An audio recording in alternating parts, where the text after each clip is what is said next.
அன்னை மீனாட்சியை வணங்கி போன பதிவோடைய தொடருங்கயா. அதாவது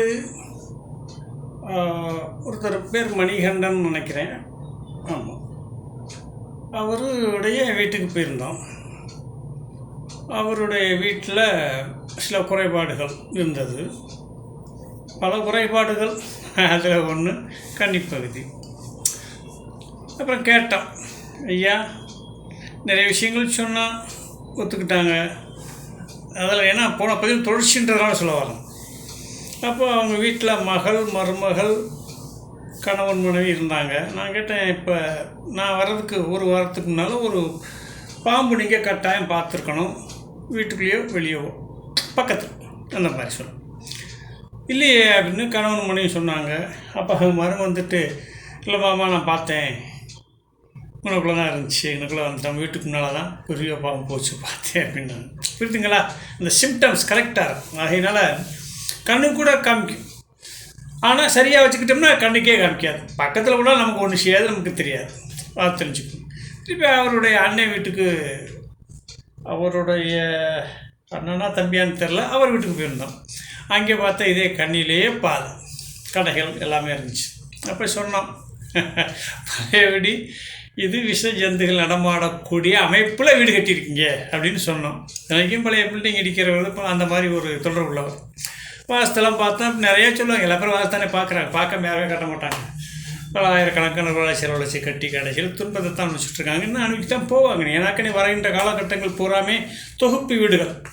ரெண்டாவது இன்ஜினியர்ஸ் பூராமே அவங்க வெவ்வேறு பாணியில் போகிறாங்க. ஃபஸ்ட் ஆப்ஷன், செகண்ட் ஆப்ஷன் இப்படிலாம் போகிறாங்க. இப்போ கன்னிப்பகுதியில் வந்துட்டு நம்ம செப்டிக் டேங்க் இதெல்லாம் போடக்கூடாது, பதிலை போடலாம், அவங்க அக்னியில் போடலாம், இல்லைன்னா வாயில் போடலாம், இப்படியெல்லாம் போகிறாங்க. ரெண்டுமே தப்பு. அந்த மாதிரி சூழ்நிலை செப்டிக் டேங்க் போடுறது அது மாதிரி நிறைய தப்பு நிறைய நடமாடிக்கிட்டு இருக்குது மக்கள் மத்தியில். மக்களுக்கு என்ன தெரியும், நம்ம சேனலை பார்க்குறவங்க வேணாக்கா ஓரளவு தெளிவாக இருப்பாங்க. அதனால தான் நம்ம ஒவ்வொன்றும் விடாமல் சொல்லிகிட்ருக்கோம். எல்லா பகுதியும் கலந்து முழுமையாக சொல்லிக்கிட்டு இருக்கோம் உங்களுக்கு. ஆகையினால் அவங்க வீட்லேயும் சொன்னோம். அவங்க ரொம்ப ஆச்சரியமாக சொன்னாங்க. கடைக்கில் நான் காலிலேருந்து மதியம் வரைக்கும் உட்காந்துருந்தேன், வியாபாரம் பார்த்துட்டு இருந்தேன். மதியானம் எங்கள் மாப்பிள்ளை வீடு சாப்பாடு மாற்ற வந்தாங்க. திடீர்னு பார்த்தீங்கன்னாக்க அவர் வந்து பார்க்கும்போது அவர் கண்ணுக்கு சொல்கிறார், எங்கே பாருங்கள் இது சர்ப்பம் கிடக்கு அப்படின்னு. அந்த அம்மாவுக்கு மயக்க வர இடம் வந்துருச்சான். இது வரைக்கும் இந்த இதுக்குள்ளே நானும் இருந்துக்கிட்டே இருந்திருக்கேன், நான் காலையில் இது வரைக்கும் இதுக்குள்ளே இருந்திருக்கேன் அப்படின்னு சொல்லிட்டு நெரிச்சலாக வரணுங்கய்யா. ஏன்னா அதனால் நமக்கு பாதிப்பு வரும். எல்லாமே வாசித்துனா அது பூரா தெரிஞ்சு வச்சுருக்கணும்னு சொல்லணும். அது மாதிரி அப்புறம் அதே மாதிரி இன்னொருத்தவங்க வீட்டில் போயிருந்தாங்க. பொதுவாக வீடு அமைப்பு கன்னிப்பை மட்டுமல்ல, வீடின் பாதைகள் சில அமைப்புகள்லாம் வளைஞ்சு நெளிஞ்சு போகக்கூடாது. கண்டிப்பாக நிச்சயம் சர்ப்பங்கள் வரும். அதே மாதிரி ஒரு வீட்டில் இருந்தது சொன்னோம். வருவங்கெல்லாம் இப்போ ஆமாவானாங்க.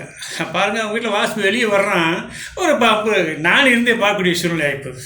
சரிங்களா? அப்போ அது ஆதாரம் நமக்கு மீனாட்சி அம்மா கொடுக்குது. அந்த மாதிரி சில சூழ்நிலை சொல்லிட்டு போனோம்.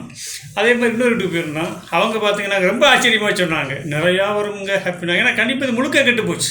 பாத்ரூம், காலியிடம் நிறைய, பாதை எல்லாமே பூராமே இருந்துச்சு. அடிக்கடி பார்ப்போம் அப்படின்னாங்க. பெட்டில் படுத்துருந்துச்சு, மேலே ஏறிச்சு. ஒருத்தர் உள்ள நுழையிறங்க, ஏதோ ஒரு சிம்டம் தெரிஞ்சு மேலே பார்க்குறேன், அங்கே ஒன்று தொங்கிட்டு இருக்குது. இந்த மாதிரி பல விஷயங்கள். இதெல்லாம் ஏன் சொல்ல வரோம் அப்படின்னாக்க, இந்த வாஸ்து என்பது மீனாட்சி அம்மா கொடுத்த இந்த வாஸ்து கலை மிக உயர்வான கலை. இதற்குள்ள தான் அனைத்தும் இருக்குன்றதுக்காக சொன்னோம். பார்த்துக்குங்க. இன்னொரு வீட்டுக்கெல்லாம் போயிருந்தால் அப்பட்டமாக கண்ணியில் ஒரு சின்ன பாதை, நல்ல பாதை வாயுவில் மேற்கு பார்த்தோம்னா நல்ல வேலை எங்கள் மேலையெல்லாம் ஏறிச்சு அப்படின்றாங்க. ஆச்சரியம் ஆச்சரியம். அப்போ எந்த அளவுக்கு இந்த கான்செப்ட் சரியாக இருக்குது பாருங்கள். அப்புறம் அதெல்லாம் மாற்றி வைக்க சொன்னோம், எல்லாம் மாற்றி வச்சாங்க. ஆகையினால் நம்மளுடைய யூடியூப் சேனலை ரெகுலராக பார்த்துக்கிட்டே வாங்க, உங்களுக்கு நிறைய செய்திகள் வரும். நீங்கள் இதெல்லாம் அங்கேயும் கேட்க முடியாது. எதுக்காக உங்களுக்கு சொல்லிக் கொடுக்குறோம் அப்படின்னாக்கா, நம்ம வந்துட்டு அடுத்த ஜென்ரேஷன் உங்கள் பிள்ளை வீட்டு பேரம்பேத்தி நல்லா இருக்குன்றக்காக இதை நாங்கள் அப்பட்டமாக முழுமையாக வெளியிட்டிருக்கணும் கூறிக்கொண்டு அடுத்த பதிவில் பார்ப்பீங்க. வணக்கம்.